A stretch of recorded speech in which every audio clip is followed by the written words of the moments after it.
And the debt is going to be on all of us. No, not on all of us. We'll be gone by then. That's what I'm saying. Yes. All of us, the young people. Yeah, so you're not even asking. This money we're borrowing and chopping, and you're dancing, who's going to pay it? Are you going to pay it by dancing? And the funny part is, you're collecting this money. The people that are giving you this money, they sign this contract. They don't just give it to you. There's a collateral. So people are issuing 30-year bond, 20-something-year bond, and the people who are supposed to pay these debts are not worried about the debt. So your father is borrowing money, using it to enjoy himself, take more chieftaincy title, and you're not worried about it. So the day he dies, you're still celebrating. Creditors will appear and say, where's our money? Your father is doing us. You know? But that actually, for me, illustrates why it seems as though Nigerian youth are so detached. We are inheriting an already bad situation. By virtue of it seems as though the country has, because the country wasn't always like this. No, that it is. Look at what I said. They should be the one questioning those things, not waiting for it to happen. But they're the ones who are celebrating it. They should be the ones saying no. One, most of them are more educated, more exposed. Yes. So they know what is happening in every other part of the world. Yeah. But choose to ignore, to be insanely complacent about it. So you see him, he said he doesn't care who is in charge. He doesn't care about what is happening, or P2B doesn't give anybody money. So let me go to somebody who gives money. Whose money is he giving you? Did he print any money? Was he born with any money? Whose money is he giving you? He's just collecting you just ruin your future. That abuse you're allowing him to do, that corruption will take his revenge on you. I went to school. I went to the University of Nigeria in Nsukka. And I went to J. Allen in Enugu and bought a Volkswagen car for 2,700 naira, brand new, paid, drove it to university. Everybody knows AN 700 SA. That car one day in university, nobody knew what happened. The car got missing. Ewo. I went to Umano Motors, bought a 505 SR, brand new, 7,500 naira. As a student then? As a student. Everybody that was in Nsukka when I was there knows who I am. There was a lot of us who were driving good cars.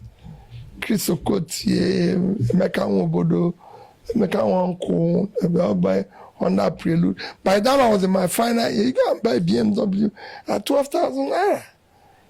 It was easy. Everything was working. So, and I live in the same society where 2,500 naira, 700 naira cannot buy you croissant. So I went the other day to have a small croissant bread in a what do they call it? Something there's something they call that place. I went there, it was 3,500. I said, I used to buy this. I told him, I used to buy this in 1,000. So I just said, okay, end of croissant. End of croissant. Okay, sir. With everything that you've said here and the history you've given, the good times you had in school, in UNN and all of that, can we now say that, not to offend you, your generation, maybe not you exactly, destroyed what we should be enjoying now? Because my father went to IMT Enugu, graduated, and the government gave him a 505 Peugeot for graduating well. Okay. There were other people who enjoyed UNN in your time. Let me tell you. 1980s Yes. thereabout. You know, you're not saying something. yes, you're right, but you're collaborating with the destruction. How so? Because you would have said, no. Like I said, if you look at what is happening in China, in other countries of the world, Indonesia, Asia, it is youth that are protesting. It is youth that say, no, it cannot happen. We cannot continue this.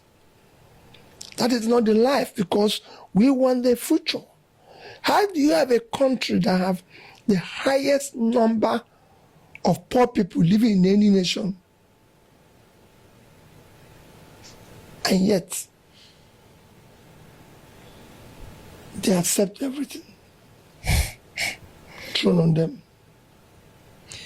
So are you saying, I mean, you said something just now. You say it's the youth that, which means we're just complacent of everything, we're just sitting back and taking everything. Are you in Nepal?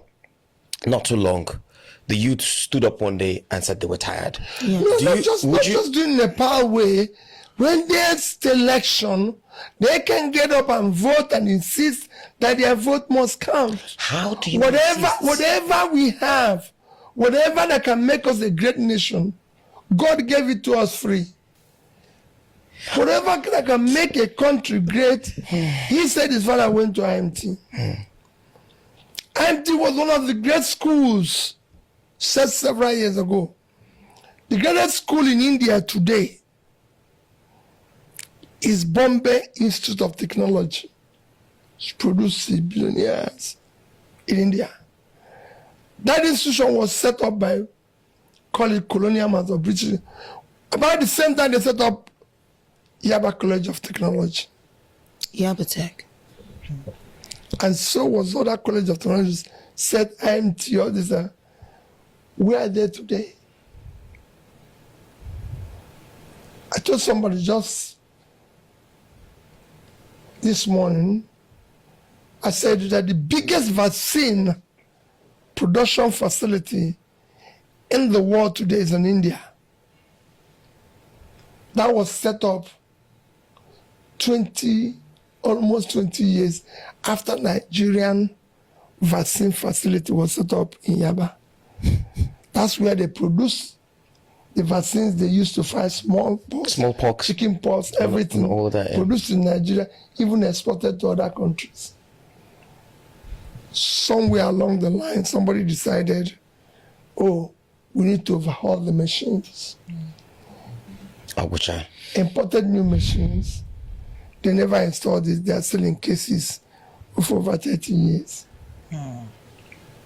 So that just shut down like that. That's the country, because it's easier to import. And the youth of today don't know and try to.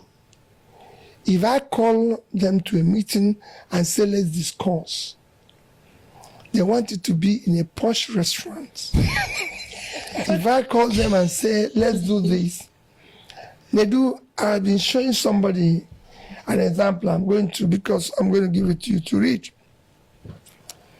I was traveling with a young man, a young fellow, and I said,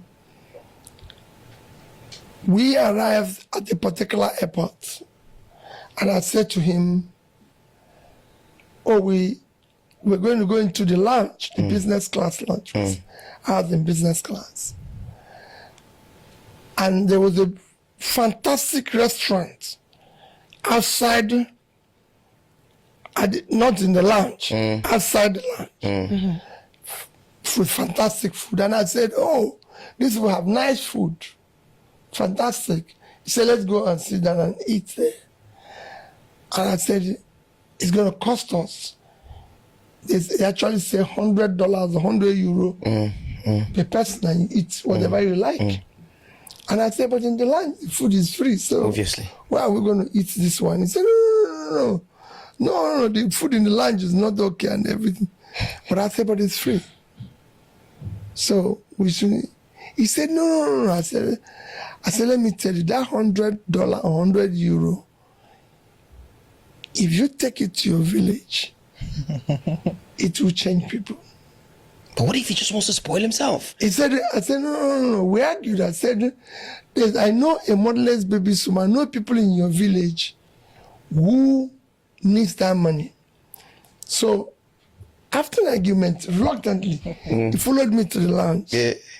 I'm going to show her. I don't want you to call name, but I want you to see. I want you to see. So reluctantly, he agreed with me, followed me to the lounge, and we had very good enjoyment. And he took it upon himself. So it will say eventually he's now, I said that $100, you won't believe what it will do in your village. So You've seen something. You have seen something. You've seen something. So you see where he donated it? Yes. He donated that $100. That is the equivalent. 160,000 naira. 0.60. That was what I said. And I said, please tell my people, tell them I love them. I want to visit them Next month. next month. I said, you see what? And that has happened to me. The way I'm traveling, and somebody says to me, oh, Peter, why are you not traveling this way? It's just a difference of 100 or 200,000 naira. I say, where is your village? And he will say so. So we'll get to the village square in his place. And I say, okay, these are women and young people selling products. Let's give them 20,000 to support their business. And what you will see, what am I trying to say? We must prioritize our life. Okay. We must do those things. So if I call you to a meeting now and say, let's discuss Nigeria, And I the say, first thing "This you is tell so me is nice." that where are we going to meet? And I said, why don't we meet somewhere around the Ajagunle? I said, oh, I've never been there. Why not in the island? But that's where we have the problem. And you can see Nedu's face too. I mean, okay, well, Well, you guys have to. Me, I'm not good. I mean- we understand where you're coming from. Yes. So we must start discussing the problem. But